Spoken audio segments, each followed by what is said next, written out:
नमस्कार। क्या पाकिस्तान की जन्म कुंडली और मौजूदा ग्रह गोचर दशा वाकई इन दिनों पाकिस्तान पर कुछ ज्यादा ही भारी पड़ रही है? क्या पिछले कुछ दिनों में ही जितने बड़े धमाके, विद्रोह और प्रशासनिक फजीहत पाकिस्तान ने देखी है, वह सब महज संयोग है या सितारों की क्रूर चाल? और सबसे अहम सवाल, क्या अभी कुछ और बड़ा होना बाकी है? इस वक्त पाकिस्तान की सड़कों, सीमाओं और राजनीतिक गलियारों में जो कुछ हो रहा है, उसकी हर एक घटना मानो किसी बहुत गहरे ज्योतिषीय तूफान की पूर्व सूचना है। कुछ घंटे पहले ही क्वेटा में सेना के मुख्यालय के सामने जबरदस्त कार बम धमाका हुआ, जिसमें दर्जनों जानें गईं, 100 से ज्यादा घायल हुए। बलूचिस्तान में विद्रोह चरम पर है। ग्वादर परियोजना पर बार बार हमले, बलोच अलगाववादी संगठन का सरेआम पोस्टर वार, जनता का सेनाकर्मियों द्वारा खुलेआम अपहरण, सेना के खिलाफ जनता खुलकर सड़कों पर।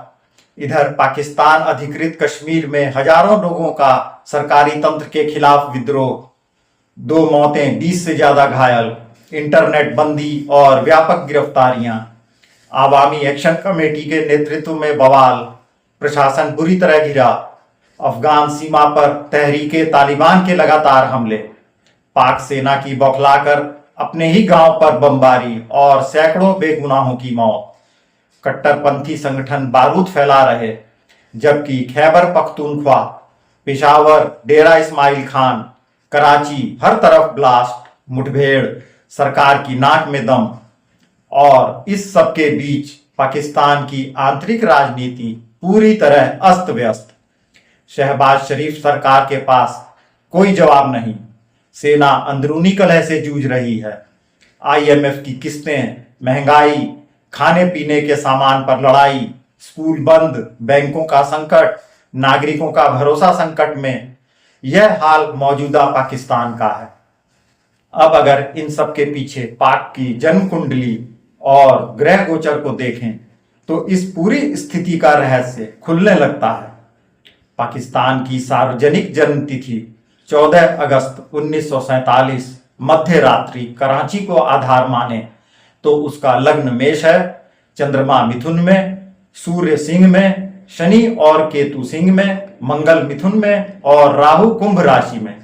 यहाँ शनि, मंगल, राहु, सूर्य की भूमिका चरम पर है, यानी शासन, युद्ध, आंतरिक विद्रोह, सैन्य राजनीतिक साजिशें और आकस्मिक आपदा। वर्तमान गोचर में सबसे बड़ा असर शनि का है। शनि का मीन राशि में गोचर, जो कुंडली के 12वें भाव में पड़ता है। व्यय, नुकसान, अस्पताल, जेल, षड्यंत्र, गुप्त शत्रु का भाव। राहु केतु का गोचर 4थे व 10वें भाव में चल रहा है। इन भावों का संबंध घरेलू अस्थिरता, मिलिट्री, जनता के विद्रोह, शासन का असुरक्षित होना, विद्रोह की राजनीति, यानी जो कुछ भी पाकिस्तान में हो रहा है उससे गहराई तक जुड़ा है। ग्रह स्थिति देखें तो बुध वृषभ, शुक्र चंद्र, मंगल शनि या राहु केतु, हर जगह देश के नीति, सत्ता व संघर्ष के योग दिखते हैं। परम भयानक अस्थिरता, स्वतः स्फूर्त विद्रोह, बिखराव, वार जोन्स और नेतृत्व पर दबाव का संकेत है। वेस्टर्न एस्ट्रोलॉजी के हिसाब से प्लूटो, यूरेनस, शनि का retrograde military unrest, money market crash, बुनियादी ढांचे की तबाही और डिक्टेटरशिप की गिरावट का इशारा देता है। अब सुनिए पाकिस्तान के हालात पर अंतर्राष्ट्रीय ज्योतिषियों की ताजा भविष्यवाणियां। सबसे पहले पाश्चात्य, फिर भारतीय गणना। ब्रिटिश ज्योतिषी किचिनर ब्राउन और यूरोपीय एस्ट्रोलॉजर थॉमसन की गणना है कि पाकिस्तान के सितारे अगस्त 2025 से लेकर पूरे 2026 तक अपने सबसे भयंकर दौर में हैं। आर्थिक संकट, कश्मीर, बलूचिस्तान, पख्तूनख्वा, सिंध जैसे प्रदेशों में लोगों के धैर्य की सीमा टूटेगी। केंद्रीय सत्ता का पतन, सेना में दरार या रक्तपात, सत्ता के लिए गृह युद्ध, धार्मिक चरमपंथियों का हावी होना, यह सब इन ग्रह योगों के हिसाब से मात्र शुरुआत है। उन्होंने यह भी जोड़ा कि पाक रूपी रोगी की कुंडली में प्लूटो यूरेनियम के सम्यक संयोगों का मतलब होता है राष्ट्रीय विखंडन का रेखा चित्र बनना शुरू हो गया है। बहुत मजबूत संस्थाएं छिन्न भिन्न होंगी, डॉलर, रुपया या स्वर्ण संपत्ति तक खतरे में आएगी, पूंजीपति देश छोड़ सकते हैं और ऊपर से मिलिट्री रक्षात्मक से रिएक्टिव हो जाएगी, यानी फूट, सेना में बगावत तक संभव, अलगाव पसंद अधिकारी होंगे। वैदिक गणना में आचार्य भृगु, रविंद्र ग्रोवर, शर्मिष्ठा शर्मा जैसे आचार्यों ने बार बार मूलाधार संकट और संविधान के यथार्थ परीक्षण का उल्लेख किया है। शनि मंगल संयोग, राहु केतु के इस गोचर में राहु का चौथे भाव में बैठना, गृहद्रोह, प्रांतों में ही अलगाव, सरकार के हर फैसले पर जनता और सेना का प्रतिशोध, अधिकारिता और राजनीतिक अपंगता यानी सरकार का जनाधार पूरी तरह संकट में। दिसंबर 2025 तक पाकिस्तान को बार बार आंतरिक बगावत, प्रदेशीय संग्राम, पुलिस सेना टकराव, अलगाववादी हिंसा, आर्थिक ध्वस्तावस्था, IMF, डॉलर, तेल संकट, खाद्यान्न के झगड़े, स्कूल, बैंक, सड़क और इंटरनेट ठप, इस पूरे काल को संभावित नागरिक युद्ध काल या पारंपरिक विभाजन की दस्तक बताया गया है।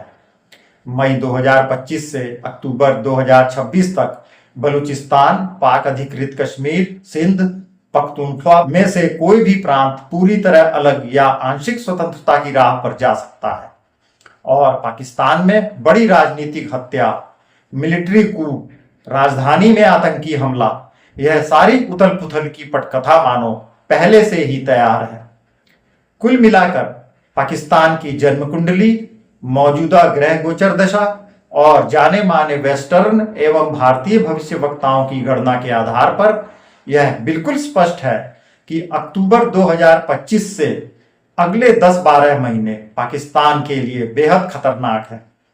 सितारों और दशाओं के हिसाब से बलूचिस्तान या पीओके जैसे प्रांतों का आंशिक या पूर्ण विखंडन, अंदरूनी बगावत, सेना से नफरत या टकराव, रोजमर्रा के विस्फोट, महंगाई, आतंकवाद, सीमावर्ती हमले और केंद्रीय सत्ता में बड़े स्तर की सर्जरी, ये सब एक एक कर होते दिखेंगे। पाकिस्तान आर्थिक, प्रशासनिक और राजनीतिक तौर पर अपने सबसे भयंकर, अनिश्चित और विभाजनकारी दौर में प्रवेश कर चुका है। इसका क्लाइमैक्स 2026 तक बार बार नए विस्फोट और विद्रोह के साथ पूरे विश्व के सामने उजागर होता रहेगा। इस लिहाज से कहा जाए तो जो हालात अभी पाकिस्तान देख रहा है वह सिर्फ ट्रेलर है, पूरी पिक्चर अभी बाकी है। वैसे पाकिस्तान को लेकर आपकी अपनी क्या भविष्यवाणी और एनालिसिस है? क्या सितारों की चाल के हिसाब से पाकिस्तान की मौजूदा रात बहुत लंबी, बहुत भारी और बेहद खौफनाक है? जरूर बताइएगा।